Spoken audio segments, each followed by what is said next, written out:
So where else can our imaginations take us? We're in Suffolk! Or at least we have lots of library footage of Suffolk, combined with what follows. A crass assembly of stereotypes about rural East Anglia. As I said, end of series, money's tight. We need to clip the surglings in the upper field. And douse the nodelets down at Scrawny's bottom. Half the tripe stock and woodbridges are pendant on it. Sure. If you think they're being creative with their language, you clearly don't remember the time that I met Eddie Green in Great Yarmouth. Yes, we know that's actually in Norfolk, but Eddie gets around. He travelled to meet our actress Sheila in 2009 and told her she could expect a proper job when it came to pressure washing her driveway. He also assured her he had the proper staff. I've got five chaps work for me, and I've got to take one employee, one lady by law. So what I've done is fetch a lady along here to give me help with the sweeping and everything. This is a man's world! Yeah, we couldn't find a law that said Eddie had to employ a woman. I mean, not that women aren't brilliant. Eddie obviously liked them. I mean, they're so good for bossing around.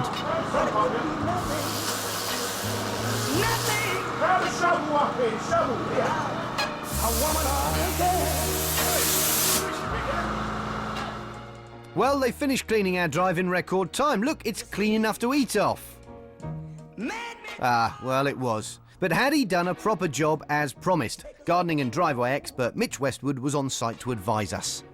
You've weed killered all that as well, have you? Weed killer. Now, he's told us he's put some weed killer down. He hasn't. It's all been sealed, yeah? Done, yes. Right.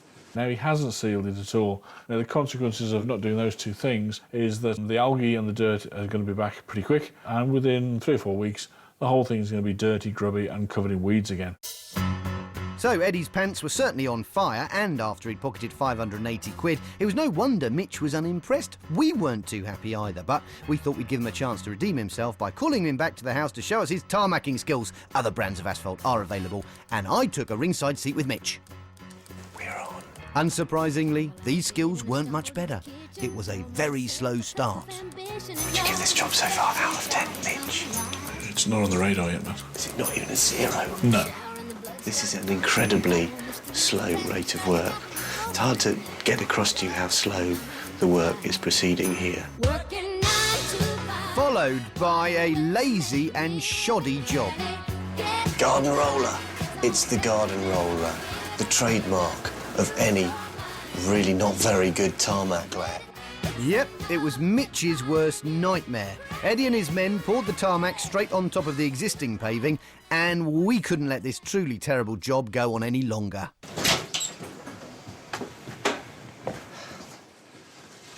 Hi Eddie, how you doing? How you doing, mate? Matt, all right, BBC Road Traders. What do you think of the job you're doing here? Do you think it's up to spec, the best sort of job you've seen? Because we'd say it's pretty appalling, really. Yeah. What do you know about it? Well, because we've got an expert who talks us through exactly the way. All you are as a cameraman don't know all, do you, mate? Let's face it. I'll tell you what, I don't know, but I have access to people that do know all about this sort of thing. I've seen your people before that I know nothing. Yeah. Well, I'll tell you what you should be doing here is you should be breaking up this concrete. So the concrete goes down, laying MOT hardcore type 1, and then on top of that comes your proper tarmac, which is not what we've got here. You've laid it straight down on top of the concrete, which, let's face it, if we go all the way back to the way that you cleaned the patio and the concrete at the back, that was supposed to be sealed over the top, which it never was. So not only is it a bad job, but you've lied to us about what you were going to provide in the first place, and we'd like to make sure that you don't do this for anybody else either. Go get yourself a proper job. And load all this up in the motor. Load it all up. Well, you promised us a proper job. Well, you've got a proper job, fellas, haven't you, son? Well, you are a proper job. So what are you then, Eddie? Because What's better than you, trousers? Go away from me, will you? You're not a tarmacker, are you? What are you doing? So what I do, Eddie, is I go round and see where people are spending good money at a time when good money is hard to find, as you'll appreciate. You wouldn't know what they're spending, mate, would you? You wouldn't know. Take a cam away, mate. You've got no rights to use on a cam, you know that. If you can explain to me how these Drop it edges... straight in the gear roll.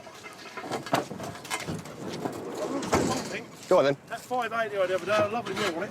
What was that? That 580 you give me for that jet washer. With the fish and chips. You had fish and chips for 580 quid? Yeah. I went to Ritz in London, the better restaurant than you've been used to with them rats. Well, you know, we all got to do a job, Eddie. Mate, don't have yourself a good that's what I'm going to say to you. Take it like it. Love it, first officer. Well, we all enjoy our hobbies, don't we? Enjoy yourself a good rub-up, is what I'm saying to you. Yeah? Yeah. All it... Go on, now. That's near full, that is. I didn't understand half of that. I think it was a bit rude. Yeah, we checked the tape later. It definitely was. But this March, Eddie finally got a rude awakening of his own. Suffolk Trading Standards prosecuted him for breaking customer protection laws and lying about being a limited company. Wow, just what state will those pants be in now? Anyway, Eddie pleaded guilty to both counts. He received an 18-month conditional discharge for each offence and had to forfeit his signage and leaflets and pay £1,000 in costs. So no more fish and chips down the Ritz. You thinking what I'm thinking? We need to put our prices up.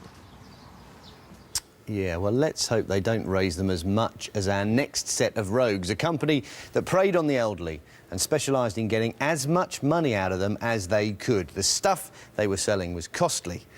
Now it's the bosses who are paying the price. Thanks, Matt. Looks like the